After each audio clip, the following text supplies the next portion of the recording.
ما شاء الله تبارك الله لك أنا هديتك كمي آوات في هديتك أنا مهاوات وعلى سلباتين إجابة فأجايبات إن دلجيسين تجرسيسا. السلام عليكم ورحمة الله وبركاته جرت وردت تكي جالة مفك بجمع كم جرتن فيا كيسني على من ليس أنا من نجاس من جدا من ديك السنو بكم جرتن تيجا نجين كيسنا أو بسنين جتة هرانتنا إجا لك أنا بريد تكاكبات ديسني في تنجرا حاجات بفيديو كانت تناولين ترى سنين جدا أكمل تكوجنو في bifa akkamiitiin akka qopheessinu walumaan kan laallu ta'a isinii wanti isinirraa eegamu waliin turuu qofa biddeena irraan jalqaba biddeena tolcha jechuudha osoo gara waxiitti yookaan ittootti hin dabarin maashaallah biddeena akkuma argitan kana biddeena xaafii diimaatii akkuma argaa jirtan kana kushinanti xiqqoo dhiphooyti jechuudha sanii fi yeroo baay'ee kushinatti hin dalagne baay'ee dhiphoodha garuu olii daddabaranii hin jiru egaa biddeena keesseen booda kunoo gara laaqana hojjechuu dabarra shunkurtii dinnichaawwan nama barbaachisan akkanatti fudhadhe haala kanaan kunoo xiqil goommanii yookaan raafuu maramaa kaarotii egaa waxii allicaa fi waxii misraa isin wajjadha jechuudha haga dhumaatti tura egaa viidiyoo kana keessatti wanti sirraa woo jiraatinaa fi maashiniin jedha hedduu takka ifaan rakkisaan ture gizee dalagu kanaaf hanqinni tokko qabaatu ni mala gara dhumarratti egaa akkasii hordoftoota kiyyaa ittoo bareeddu takka hojjanna jechuudha walumaan jalqabarra shunkurtiirraa eegalla egaa shunkurtii yeroo waan akkanaa ittoo dalagu yeroo namni tokko yeroo sadii guyyatti yeroo sadii laaqana gizee sadii waxii nama hojjetutu jira garuu sun dongoraa namni tokko yeroo takka barkattu yookaan akka barakatutti godhanii laaqanaa fi irbaata bakka takkatti godhurra irbaata illee addumatti ganaa galgala illee addumatti godha namoonni tokko akkasitti dalagu akkasitti garuu sirrii miti jedhan akka kiyyatti ganama ciree yookaan qursii waanuma ta'e wayii hojjetanii erga fayyadaman booda waan guyyaatiif waan galgala nyaatamu bakka takkatti osoo godhanii bareedaadha jedhee yaada. Kanaaf ammaan tana shunkurtii waxii lamaan kanaan aga'u bakkuma takkatti daakadha. Akkuma argaa jirtan kana quuncisan jira. Egaa bakka takkatti akka isin fanneef jecha viidiyoo ariifachiisaa jechuun waraabbiin sirrii ta'ee gizee editii godhu ariifachiisa jechuudha. Akka isin ittiin dheeranne garuu baay'ee dheerata daqiiqaan yookaan halluu kanaan akka maashiniin tiyana jalaa hin miidhamne adda baqasee keessa maashiniin tuni hedduu takka bareedduudha. Wallahi diqqoo fakkaatti min akka ajaa'ibaatti namatti tolti gizee daakanii. Ani yeroo sanii wanta afur qaqqabsan bakka takkatti bite amma yeroo soqanii argamu jijjiiramee jira ka duraan bakka waan afur waan shan bakka takkatti qabu waan lamatti deebi'ee kun waan sadiitti deebi'ee ani yeroo kana bitu san ka juusii qabaa ka bunaa qabaa isa kana qabaa ka maashinii gugaa daakuu qaba jechuudha bakka takkatti yoo san qarshii xiqqoodhaan bite amma garuu hedduu qaaliidha maal jechuu barbaadeetu inni maashiniin tun baay'ee takka bareedduudha akkuma argitan kaarotii gimmaasha egarraa quunciseen booda itti maka jechuudha waxii kamuu yeroo hojjetan keessatti waxii diimaa gizee hojjetan kaarotii bakka timaatimaa san kaarotii fayyadama irraan tan timaatima ittiin godhu kaarotii fayyadama kaarotii akkuma isin mul'atu kana yoo barbaadan muka keessaa baafattanii muka garaa keessaa san yoo barbaadan ittillee guutan rakkoo takka hin qabu jechuudha. Ani bakka timaatimaa kana kaarotii akkanatti adda mummuree walitti daaka jechuudha shunkurtii wajjin. Egaa kaarotiin faayidaa baay'ee nuuf qaba akkuma hundi keessan beektanu. Kanaaf itti fayyadama yeroo xidiima hojjetu yeroo kun barbaree illee nama gubu yoo kaarotii hojii daattan jechuudha barbaree sanii guudha waan ta'eef inni kanaaf an bakka timaatimaa san kaarotii itti fayyadamee isiniin jedha hordoftoota kiyya itti aansee mootuu kaallichaaf na ta'u kana ni quncifadha kaarotii illee dinnicha illee jechuudha amma kaarotii quncisuutti jira yeroo quncisu xiqqoo duubatti siqanitti fakkaate baay'ee guutummaatti mul'atu ni hubattan jedhee yaada. Haala kanaan kaarotii kiyya ifamu erga qunciseen booda gara dinnichaatti illee sirraa dinnicha illee ni quuncisna jechuudha. Egaa warroonni asirratti kana maatii keessatti ammallee iddoo akka galatamu walfaadhaa isiniin jedha. Egaa warroonni viidiyoo keessan irratti yaada garaagaraa naaf kennaa jirtan gaafii garaagaraa na gaafataa jirtan egaa bifama viidiyootiin gaafii keessan isin deebisa isiniin jedha hordoftoota kiyya akkuma argitan kana dinnicha kanallee ni quuncifadha.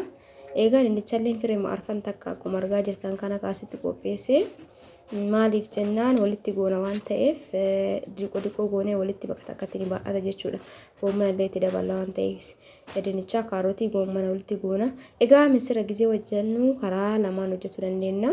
karaa tokkoon akka sirriitti diimessanii jechuun bakka sirriitti barbare itti godhanii akka hojjetan saniti osoo sirriitti hin bilchaatin namoonni tokko tokko akkasitti dalagamu misirrillee gisee dalagamu sirriitti haga inni akka shirootti bilchaatu hin eegamuun hin qabu namoonni tokko tokko immoo akkasitti fedhan jechuudha an akkamiin isinitti agarsiisa laata kan jedhu waliin tura karaa lachuunuu ni dalagama sun akka filannoo abbaa jechuudha kan irraa fi kana ni hambisa firiin arfan gahaadha.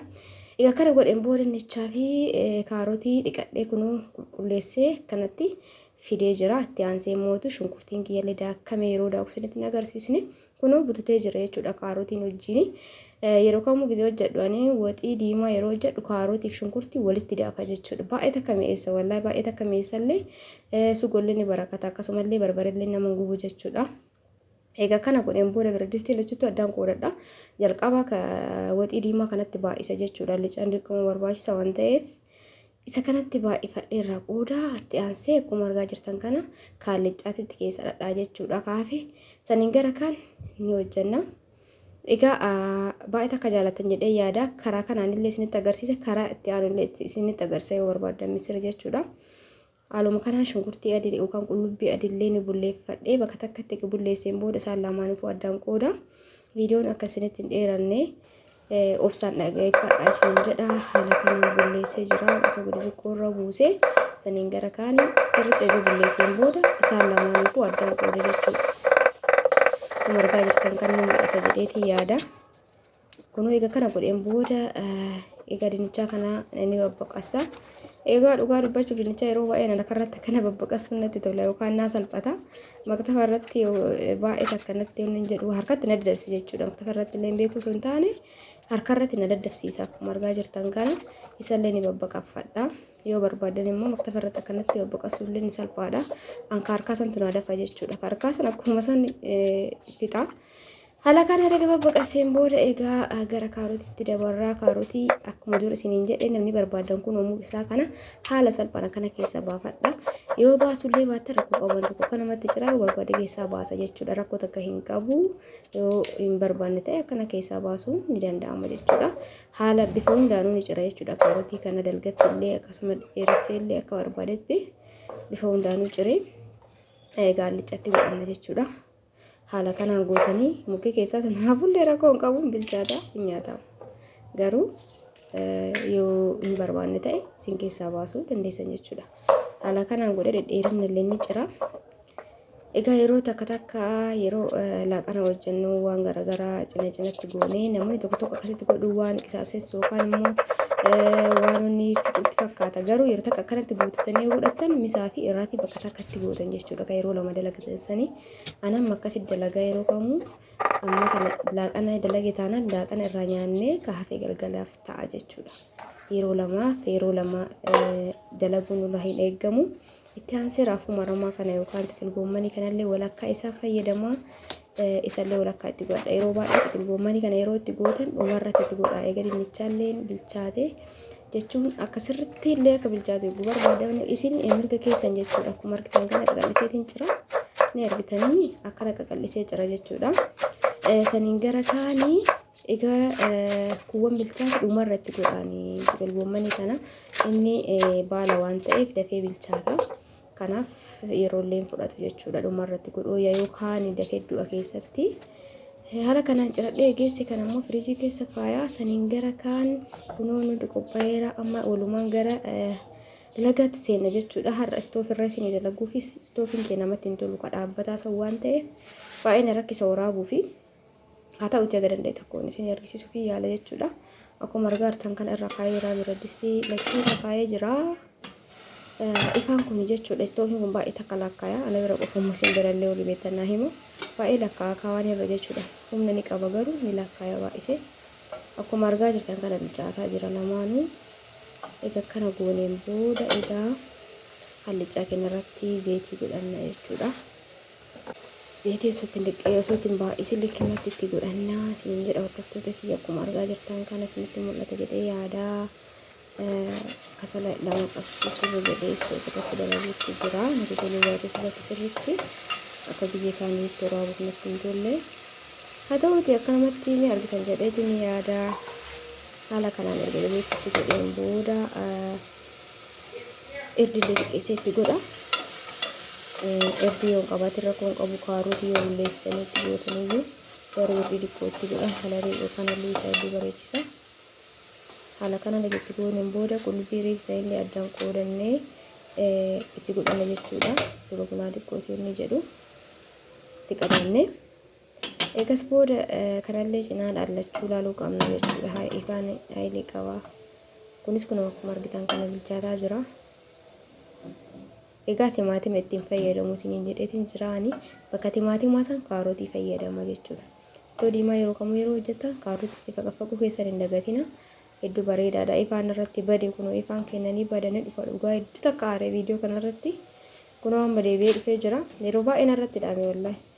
Saniif yeroo hanqina qabaata gara dhumaata irratti hallichaa xiqqoo na jalaa inni jedhee itti dhufu maabiraatiin kudhan irratti badaa ture. Zayitii itti godhanna diimaa kanarratti.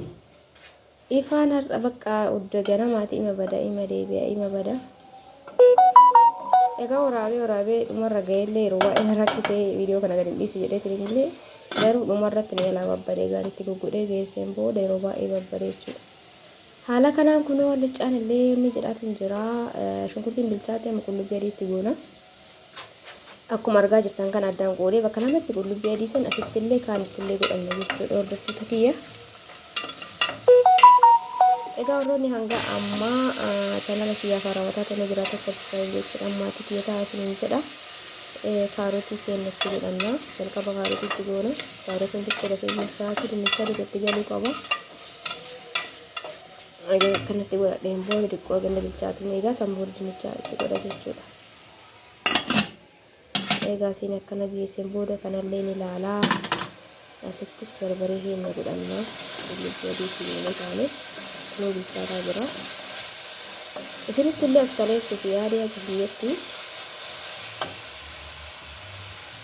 akkuma argaa jirtan kana ni mul'ata jedhee yaada. Kunoo haala kanaan bilchaataa jira. Shunkurtiin haala bareedaa ta'een bilchaataa jira akkuma isinitti mul'atu kanatti.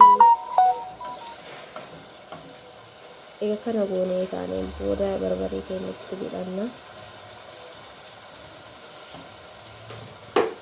Barbaree yeroo baay'ee yeroo akkana misirri barbaree hedduu fudhata jechuudha. Yoo sirriitti diimessanii godhuu barbaadan itti dabalatanii hangaruu namni baay'een hin barbaadu barbaree jechuudha. Maatii kiyya keessatti kanaaf xiqqooma itti godha jechuudha. Jechuun itti godheeranii argitan jedhee yaada. Garuu misirri yeroo baay'ee kan hojjetamu sirriitti diimateeti. An akkasitti illee ittiin goone garuu itti godhe jabaa. Haxumarraa akka gadi jedhu barbareen sun xiqqoo bishaan irra buusa. Akkuma argitan kanatti. Maaliif misira gisee dalagan sirriitti diimessanii itti diimeteeti gara dalagamu jechuudha. Garuu akka abbaan barbaadetti kanaa olis diimessuu dandeettanii kanaa gadis immoo barbaree itti hanqisuu dandeettanii hallichallee godhuu dandeessanii. Kanuma kanaan alaganatti godhee jira.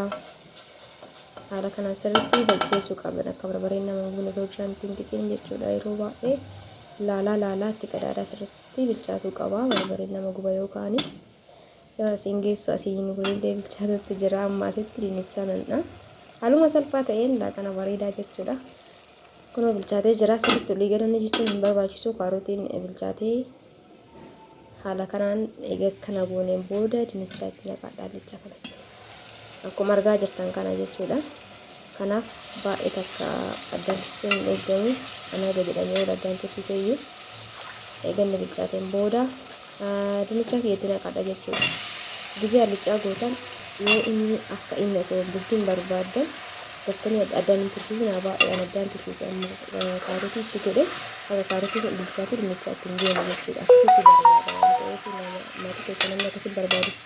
Ka gadi jiidhu yookaan sirriitti kan bilchaate waan barbaadeef malee hallichaa gosoota yeroo baay'ee aga inni sirriitti bilchaateetiin immoo dhuquu kaan oolfatee jedhuutti sirriitti wanni ta'utti walitti bulluqutti hin eegina isiniin jedha. Kunoo suuqiin keenya bilchaatee jira akkuma argaa jirtan kana. Egaa inni mul'ataan hordoftoota biyya. Egaa kanatti inni bilchaatee booda qullubbii adii ammatti godha. Saree irraa qoodee hambisiisan jechuudha. Akkuma argaa jirtan san ammatti godha jechuudha. Timaatima yeroo fayyadamtan immoo illee bitaa kana bilcheessanii barbareen bilchaateen booda itti godhaa timaatima. Timaatima jalqaba irraan tokkotti jalqaba irra shunkurtii bilcheessee egas barbaree akkasitti garuu barbareen daftee hin bilchaatu jechuudha. Egaa barbareen bilchaateen booda timaatima dhuma raafuu gootanii bareedaadha.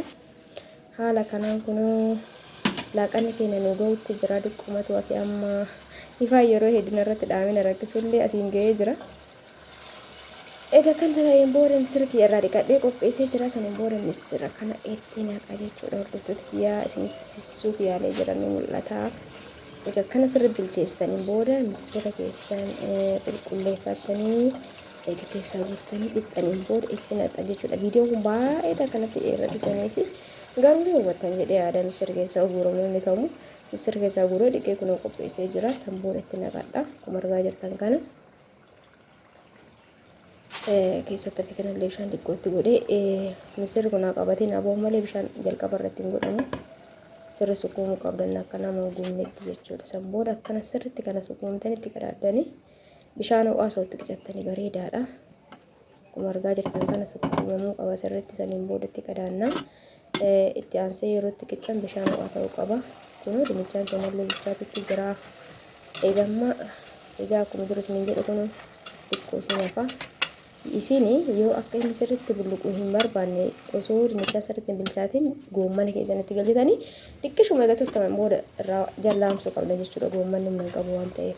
Kunoo kun bishaan xuuxateera amma sirri sukuumuu qabdan akkanatti akkuma argaa jirtan kana bishaan hin qabu.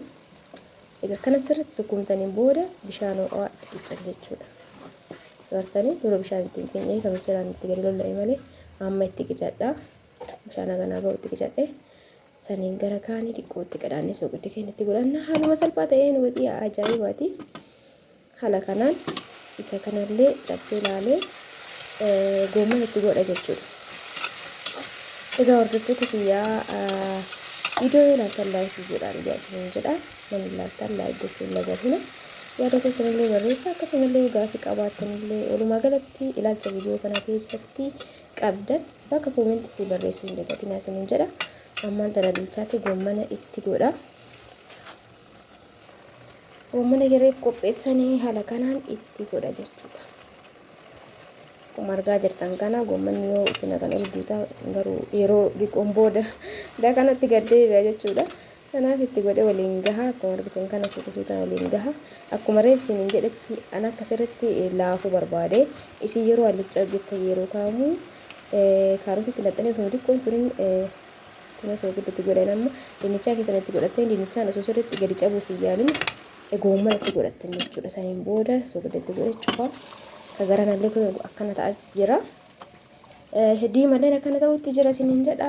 Laaqana haa nyaannu misaan ga'ee jira.